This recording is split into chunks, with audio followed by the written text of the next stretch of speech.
Hey guys, welcome back to another discussions video where today we're going to be answering the question, does an R rating equal quality? Now, before we get started, I do want to mention that this was initially going to be a very different video. I had a completely different topic planned out. However, that topic just became so huge and so daunting that I'm definitely going to have to need more time to eventually really talk about that topic in extreme detail. So I wanted to focus on something a little bit smaller, and it's something that I've been seeing popping up on my Facebook recently, and it's a topic that has been going around for a few years now, and I've been wanting to talk about it, and that is the discussion of R ratings. The most recent debate that I've been seeing in terms of the R rating has to deal with the brand new Venom movie that's being released by Sony, hopefully this year, Venom, Let There Be Carnage, and the fact that it is PG-13. Now, the first Venom movie was also PG-13, but there are a large group of people that believe both of these Venom movies have to be rated R for them to be good. You cannot make a Venom movie without it being rated R. And to me, I feel like this is an invalid criticism of why that first Venom movie didn't work and why this potential second one may not work as well. And it has nothing to do with the fact that it is not R-rated. Now, before we move forward, I do want to step back a little bit and say that this is not a new thing. People have been discussing this a lot recently in the past several years with a ton of other films. Another example of people saying you can't do this unless it's rated R is Deadpool. And I think a lot of that has to do with the first two Deadpool movies being rated R and being as successful as they were. Because there was a lot of fear with this third Deadpool movie that is probably most definitely happening. There was this fear that it wouldn't be rated R, that it would be PG-13, because Disney bought 20th Century Fox, and Disney and Marvel Studios at this point have only been making PG-13 superhero properties. And so a lot of people have been worried that Deadpool just will not work in PG-13. But I think he definitely can. So the short answer to my question is no. An R rating does not equal quality. And just making a movie rated R because, you say that you can't do this unless it's rated R, I feel is a criticism that just isn't that valid.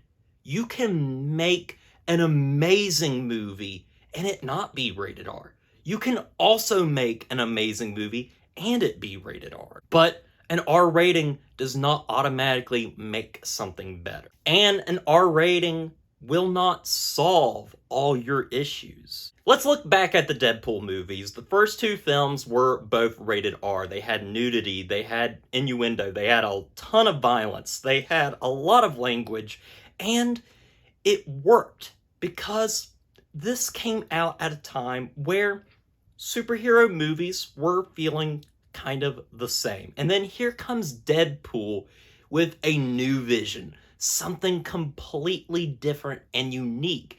And they took all that stuff and put it together and made it work on its own. Deadpool has all of these things, but it's not what makes the movies good. What makes the movies good is the writing, the acting, the editing, the directing, all of these things working in tandem together to make something truly special. Deadpool works because of the charisma of the performances, the smartness of the writing, and the passion of the filmmakers.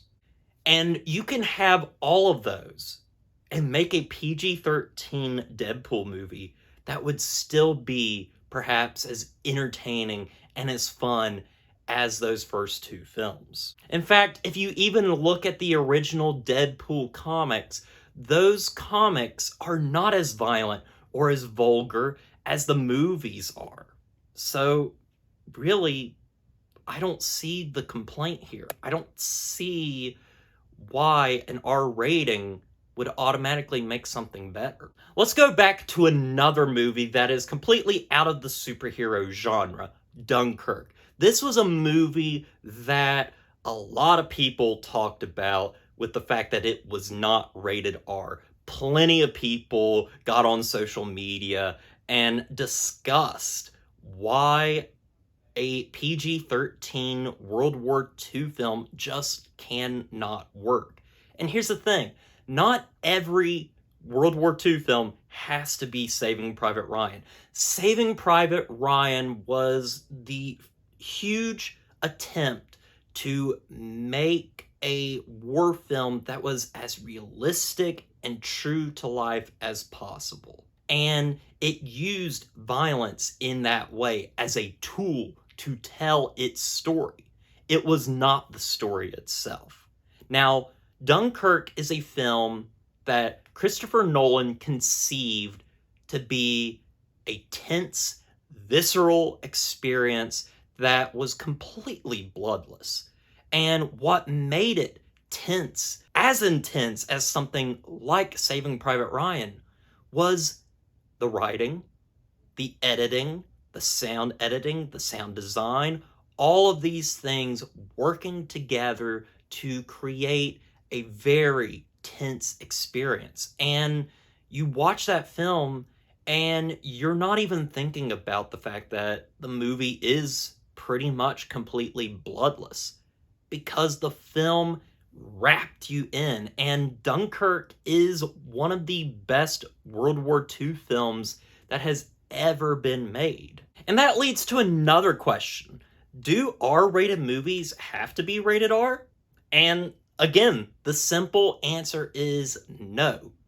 Deadpool can easily be told with a PG-13 rating and probably be just as entertaining and just as fun. Another superhero movie that was released back in 2017, Logan, which bolstered an R rating and is a neo-western that is really thought-provoking. It didn't have to be rated R. You could have told that same story with the same care and heart with a PG-13 rating, and I bet you it still would have been impactful. It still would have been as good, but it would have been a little bit of a different experience. And it's completely fine to have a completely different experience with a different rating. What I'm trying to get at here is R-rated movies take advantage of the freedoms that they have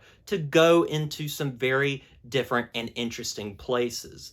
But you can still tell some of these things or tell different things with a different rating. So now we go back to Venom, and in particular I want to discuss the first film, which was a PG-13 film that people believed should have been rated R.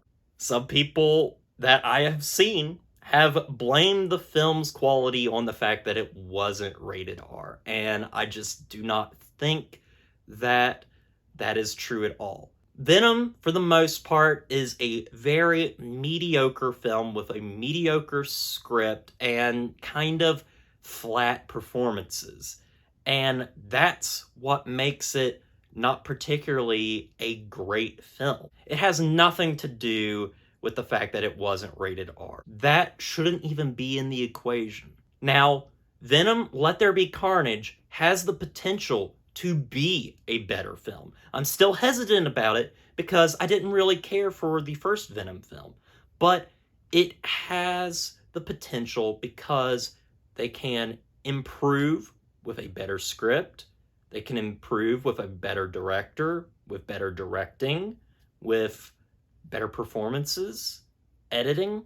All of these things working together to make a film that can be completely solid and PG-13. And let's say that the first Venom movie was rated R, but still had the same script. The R rating wouldn't make it good.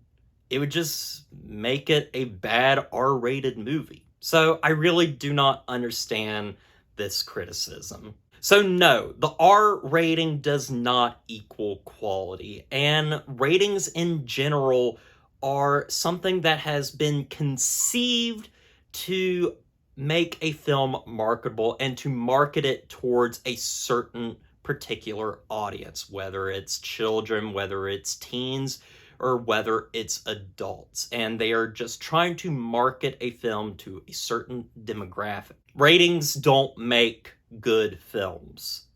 Good writing, good directing, good storytelling, good characters, good acting, and all of the other things that go into making a movie make it good. Well, guys, I hope this was informative to you. I'm sorry that it was maybe a little cluttered, but this was something that I did really want to talk about, but I didn't really have all the notes put together. But thank you guys for watching nonetheless. And what do you think about this particular topic? What are your thoughts on it? Tell me in the comment section below. And as always, don't forget to like, comment, and subscribe to the channel, and stay positive.